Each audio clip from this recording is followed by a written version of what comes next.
அது கூட உன் சூத்துக்கு பத்தாது புண்ணாயிடும். ஏம்மா நீ எப்படி கரெக்டா முட்டி போடுறா? ஆந்திரா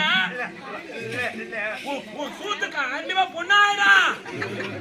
அவன் பெருசா வச்சுக்கிறான்.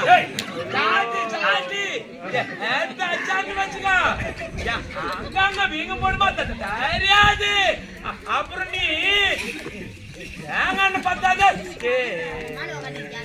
தேடுவேன். வரலனா பாரு சூத்த மட்டும் பொண்ணாவாது.